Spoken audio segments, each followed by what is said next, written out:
Hello mga kabesh, dito naman tayo ngayon magmukbang sa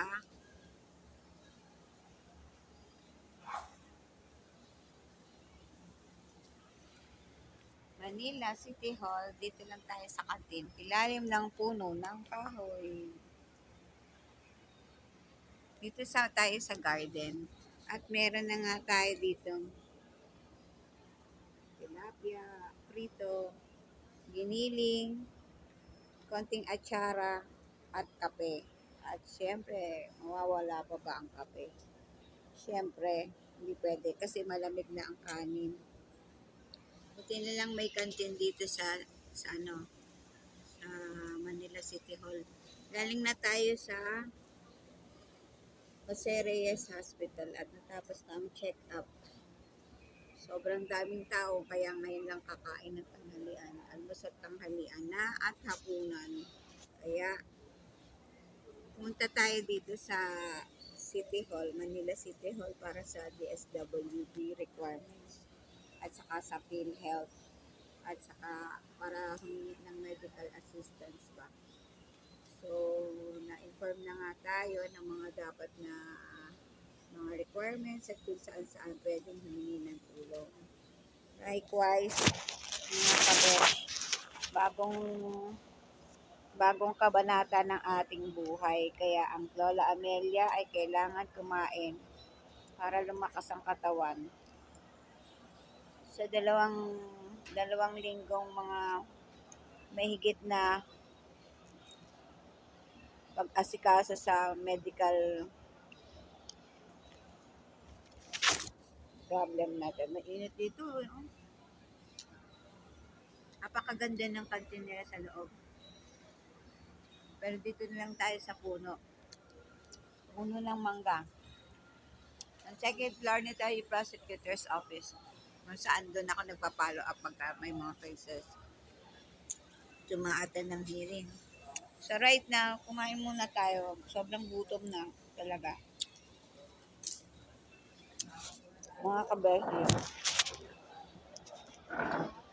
hindi tayo makapagmukbang doon sa loob ng ospital kasi sa dami ng tao. Buti na lang na accommodate pa tayo.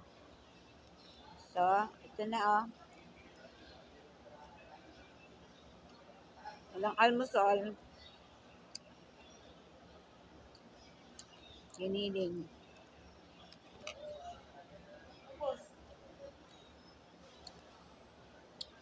Meron tayo dito ang atsara. Tama ba? Nakikita niyo ba? Nawayan ni ng kapatid ko. Kainin muna natin bawang.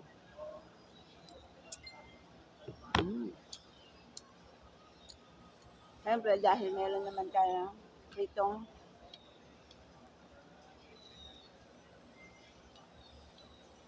tilapia.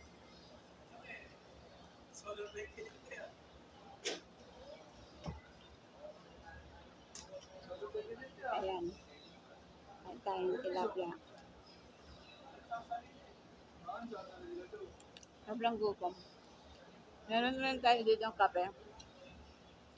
Black coffee, nice kape.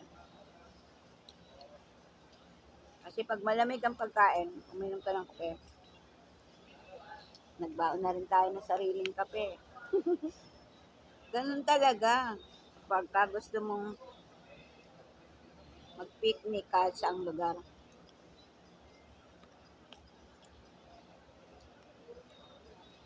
Kailangan laging handa. Nagkulang pa itong kanin ko.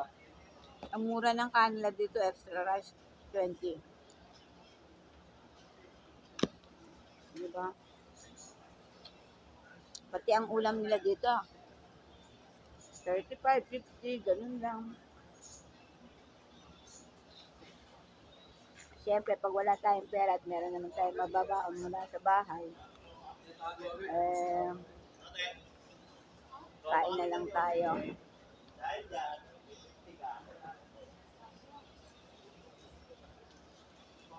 Kain tayo. Maraming, ayun, buti nawala na yung araw. Mga alauna na yata Kaya,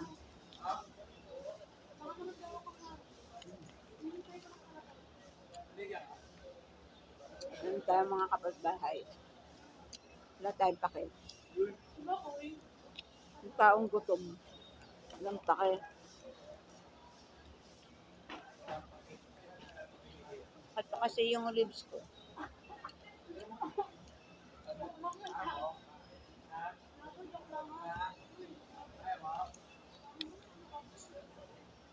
Sarap. Diba maganda sa atsara? Atsara may bawang. Kainin mo. Sultante bawang.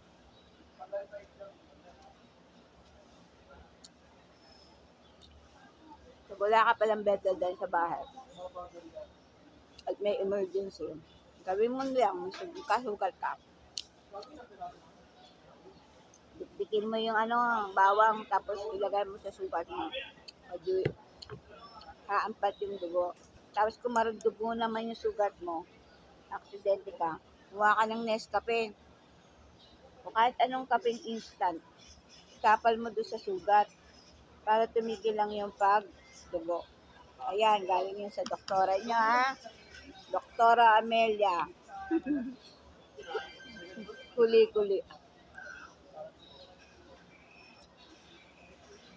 Diba? Pasensya na, ilang araw na akong di nakaka-vlog. Saka baka in the future, hindi na rin ako maka-vlog.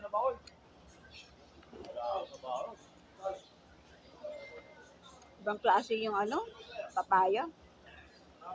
Yung sa atsara. Kasi nabibili lang yun sa palengke. Hindi kung sarili mong gawa. Ikaw na rin naggadgad ng papaya. Alam mo yung tigas at lagbot. Yung papayang gagawin mo. Siya nga pala, isang piraso pala ng tilapia natin tumiyok. At yan kung may matitira, di panghapunan na rin natin. Ganyan tayo katipid. Hindi araw-araw Pasko. Hindi araw-araw may mabibili ka na tilapia. Diba? Nawala yung araw. Ganyan lang sana para kitang-kita niyo yung mukha ko. Pero sa mukha giniling na. Ano ba tawag doon? Ano nga ba tawag doon? Basta yun na.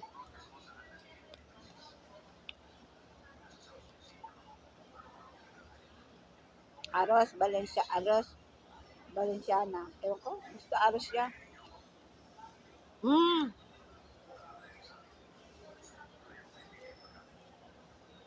Aros ala Cubana pala. Buti na lang. May baon na rin tayong styrofoam at kape, asukal. Nanghingi na lang tayo mainit na tubig sa loob ng kantina. Ganda ng ambience dyan sa loob. Ganda, diba? Ganda ng kantina. Dito to sa first floor. Yung pinaka main garden. Kaya lang dito to. Tapat ng may tax. Bayaran ng tax. Dito to sa Manila City Hall. Mukhang mauubos na natin yung kanin. At tipid tayo sa ulam. Kasi sa kanin, hindi tayo kailangang magdagdag.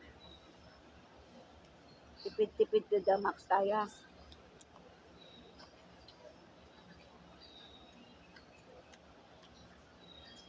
Marami pa kasing gamot wala naman tayong pambili. Paano ba maghihilom ng sugat?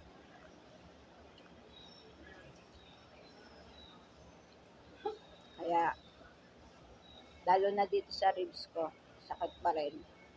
Maga. Pag hindi ko tinalian, masakit.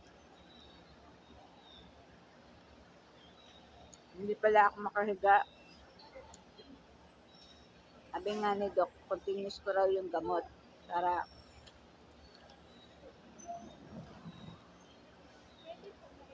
tumaling. problema kasi pagbalat ay ang bili ng gamot.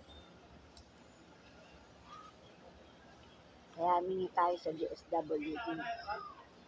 Pero pa yun, dito na rin mamaya sa City Hall, hingi tayo sa mga konsehal ba. Akit tayo doon. Yung pala yung mga office ng mga konsehal sa second floor. Ayun na. Yun, second floor yun. Office ng mga konsehal.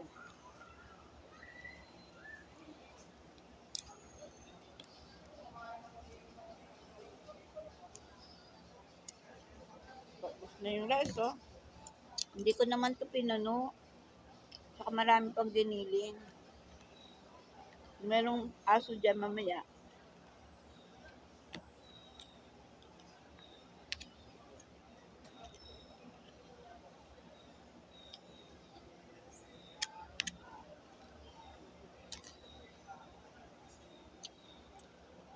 Namimiss ko na lang to City Hall eh.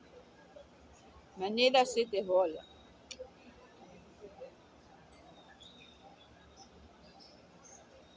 Kaya tayo mamaya sa office ni Mayora. Kala mo naman, kilala tayo eh. No? Siyempre, magtatanong lang tayo doon sa medical assistance nila.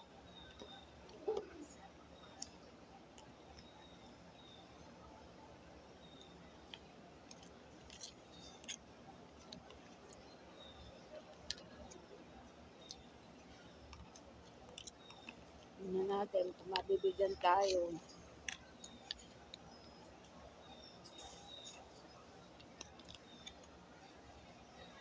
Ayan. Nakaraos din ang ating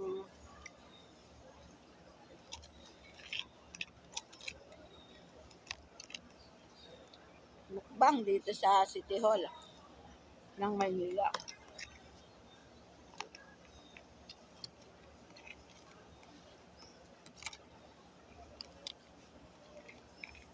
Kain marino tayo.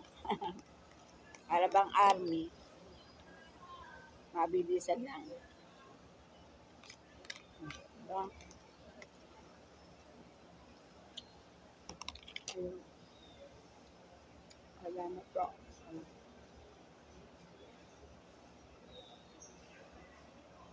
Ayun, nakaraptos na rin ang kape.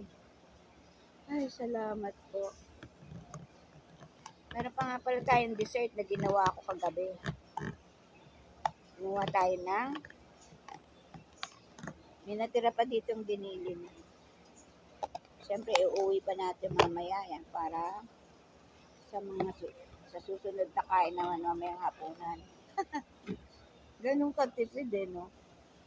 Ay, yung iba nga ay sa pirasong tuyo. Ilan pa maghahati. Eh, ganun talaga pag naghihirap ang buhay, no? Hati-hati, diba? Araw nga sinasabi ng mga matatanda, oy, swerte niya pa mayroon kayong tuyo. Eh, nung kami asin lang, pwede na. Eh, nung mga kapanahonan din natin, mas maganda rin kumain ng, alam mo ba yung bagong saing na kanin at lagyan mo lang ng konting tubig at lagyan mo ng asin, eh di meron ka ng lugaw, gamot yun sa beri-beri, yung may sakit sa nalilipasan ng gutom. Tapos kung meron ka namang bahaw na kanin, kuha ka na lang ng toyo. At yung toyo na yon, ilagay mo doon sa ilagay mo sa samba. Lagyan mo ng toyo at saka mantika. Eh di may adobo ka na, no? Kaganda, di ba? Ay kuya, kain tayo. Nakianan na tayo, nakachika. So, buting lang may basurahan dyan. At dahil mamantika sino ba to? Si Giniling. Mag-ano na tayo, mag-start na tayo, inot-inot na tayong kumilos din. Nakakahiya naman.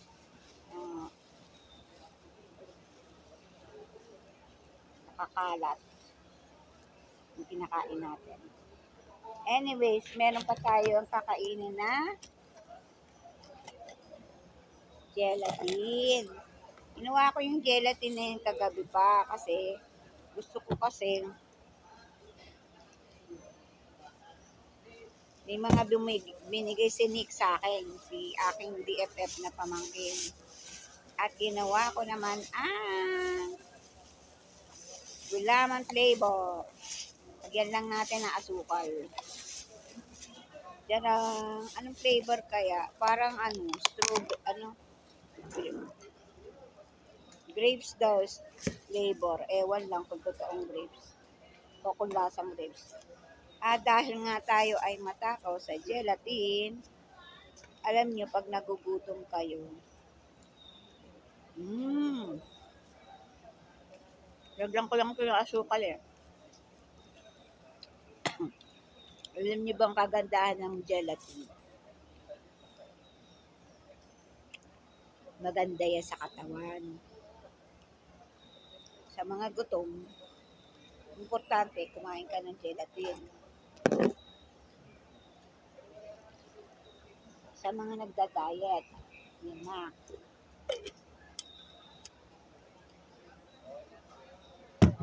Nung araw, dyan sa loob ng tax,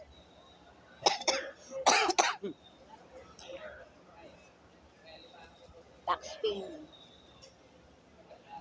libre kape, libre tsaa, yung Nesty, at libre tubig. Sa ngayon, tsaka dyan ka na rin mag-intay kung may gusto mong mag-intay. Kasi libre na aircon, libre pa TV. Nunood ka na lang dyan, palipas oras.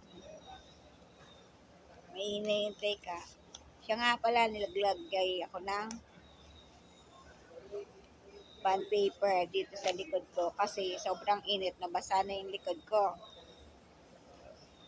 Pag inuubo kayo at basa na yung mga gamit, yung mga face towel nyo, lagyan nyo na lang ng yun. Lagyan nyo ng dyaryo o kaya ng papel. Any kind of papel. Kasi pag hindi mo binawasan yung lamig ng likod mo, baka mapulmonya ka. So, yun na nga mga kabesh. Merienda na natin ta. Sarap ng dessert nila dyan. Matamis na saging na may sago, 30 pesos lang. Tapos yung pansit canton nila, 50 pesos lang. Hindi ko nga lang alam kung marami yan.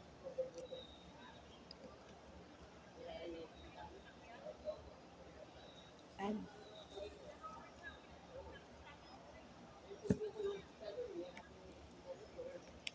Napanood ko kasi si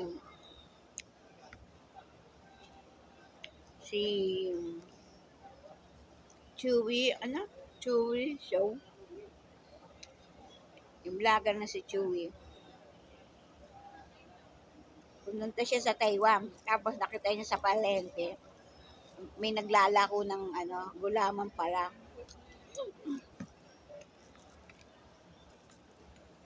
Sarap ang gulaman sa Taiwan Yung nilalakong yun. Naka-slice na ganun. Sarap yun. Medyo maligat yun. Tsaka iba lasa.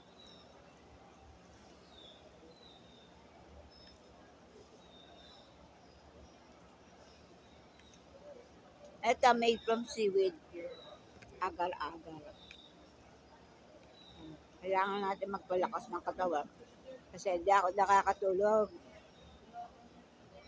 nang nakahiga, kundi nakaupo lang. Kasi masakit yung ribs ko. Ito ba hindi ka makakatayo agad-agad. Tapos, pag walang tali yung ribs ko. Masipagbalim. At yung mga likod ko, tsaka ulo ko.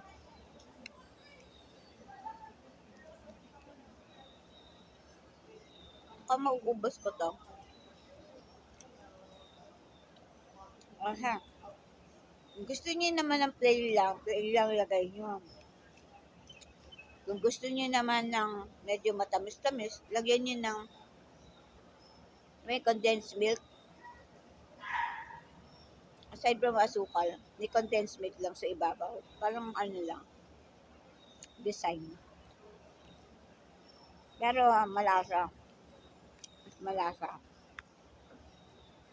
Susunod, gagawa naman tayo ng iba pang dessert.